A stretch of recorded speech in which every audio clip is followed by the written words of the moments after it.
पार्षद है यहाँ पर और यहाँ पर ये जो पुल जमींदोज हुआ है यहाँ पर पहुँचे हैं, तो किस तरह से देखते हैं इसको? हम तो जी बहुत साफ शब्दों में ये कह देना चाहते हैं कि हम लगातार शुरू से एक बात को कह रहे थे कि कहीं ना कहीं वर्तमान समय में जो पूर्व में जो खनन हुआ, पूरे कोटद्वार में नहीं पूरे उत्तराखंड के भीतर जो खनन की परमिशन मिली, पॉपलाइन मशीनों से मिली, बड़े बड़े डंपरों को खोदने की परमिशन दे दी गई। हम लगातार उस बात का विरोध कर रहे थे। विरोध करने का स्पष्ट कारण ये था कि कहीं भी पॉपलाइन मशीन जब लगती है तो मापदंड के हिसाब से खनन नहीं करती है। स्थिति ये थी कि पुलिस प्रशासनों को डंपरों के ऊपर और पॉपलाइन के ऊपर नज़र रखनी थी, मापदंड के ऊपर नज़र रखनी थी, खनन कर्मियों को मापदंड के ऊपर नज़र रखनी थी, लेकिन उन्होंने से किसी ने भी मापदंडों के ऊपर नज़र नहीं रखी, जिसका ये परिणाम है जो सामने में दिखाई दे रहा है और आगे भी ये परिणाम लगातार दिखाई देगा। आप खो नदी का पुल देख लीजिए, उस खो नदी के पुल में जो उसकी प्रोटेक्शन वाल है वो पूरी की पूरी प्रोटेक्शन वाल टूट चुकी है। आप इससे पहला वाला पुल जो है सुखरू नदी वाला पुल, वो पुल का आपने हाल देख लिया। ये आपके सामने एक बड़ी घटना है जिसमें कि एक व्यक्ति ने अपनी जान, भगवान न करे कि उसकी जान गई हो, हम तो ये बोलते हैं और ये अपेक्षा भी करते हैं, हम तो उनसे परिचित भी हैं। लेकिन प्रश्न ये खड़ा होता है कि आखिरकार उस जान का दोषी या इस आपदा का दोषी कौन है? क्या उस व्यक्ति को जो उसको हानि होगी, उसके परिवार को जो हानि होगी, उसका दोषी कौन है? ये एक प्रश्न है और प्रश्न हर एक व्यक्ति के अंदर जो यहाँ खड़ा होकर के इस चीज़ को देख रहा है वो ये महसूस करता है कि ये गलत हुआ है, वह बोल नहीं पा रहा है। आखिरकार वो कारण कौन से हैं जिसके कारण वो बोल नहीं पा रहा है? ये हमारी समझ से परे हैं और इसका कारण बहुत साफ कारण है। सरकार के द्वारा पूरे प्रदेश में खनन नीति को जिस तरीके से बनाया गया, पॉपलाइन मशीन से खोद करके, बड़े बड़े डंपरों से खोद करके, ये उसका परिणाम है। मात्र यही नहीं, देहरादून के अंदर पुल गिरा, गोला नदी में पुल गिर चुका है, आपका हल्द्वानी के अंदर पुल गिर चुका है, रामनगर के भीतर इसी खनन के कारण खूनी जंग छिड़ी हुई है।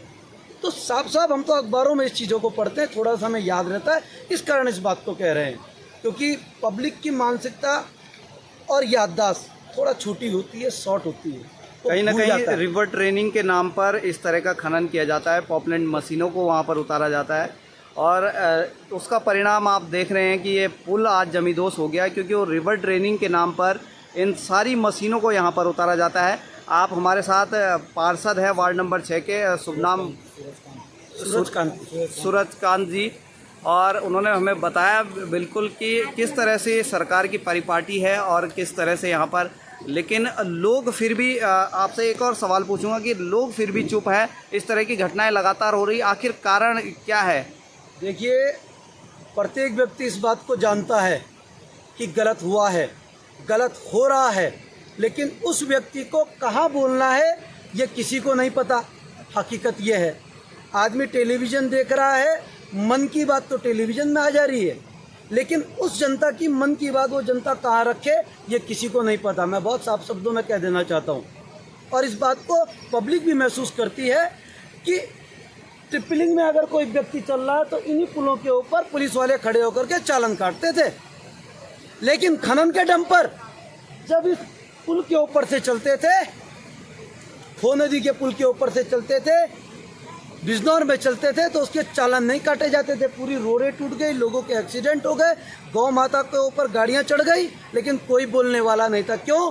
क्योंकि प्रशासन को पैसा मिल रहा था, पुलिस प्रशासन को पैसा मिल रहा था, नेताजी के जो अपने जो कार्यकर्ता थे उनको पैसा मिल रहा था। हकीकत साफ है और कौन व्यक्ति नहीं जानता है। आदमी नहीं बोलना चाह रहा है, वो बातें दूसरी हैं कि आदमी नहीं बोलना चाहता, लेकिन आम आदमी आज अपनी रोजी रोटी के लिए संघर्ष कर रहा है। हकीकत ये है, इसलिए वो नहीं बोल रहा है, हकीकत ये है। बिल्कुल, आपने बिल्कुल साफ शब्दों में कह दिया कि कहीं ना कहीं प्रशासन की मिलीभगत से ये सारे कार्य होते थे। और जैसे कि आपने बताया कि ट्रैक्टर ट्रॉलियां ज़रूर चलती थी इस पुल के ऊपर, और इसके साथ ही अगर मैं बता दूं कि यहाँ पर जो खनन है बिल्कुल पुल के नीचे तक खनन होता था, तो आप समझ सकते हैं कि प्रशासन कहाँ तक मौन था। और ये जिसका हाल ये आज जमींदोज हुआ ये पुल है, और निरंतर जनता त्रस्त ज़रूर है लेकिन बोलना नहीं चाहती, कहीं ना कहीं किसी न किसी दबाव में, कहीं ना कहीं किसी न किसी रोजी रोटी के लिए वो निरंतर लड़ रहे हैं। कोटद्वार से लाइव चल रहा हूं मैं और ये तस्वीरें, और ज़रूर कमेंट बॉक्स में बताइए कि इस पुल के जमींदोज़ होने का कारण क्या है। अपने क्षेत्र की खबर के लिए चैनल को सब्सक्राइब करें, बेल आइकन दबाएं, सबसे पहले खबर को पाने के लिए।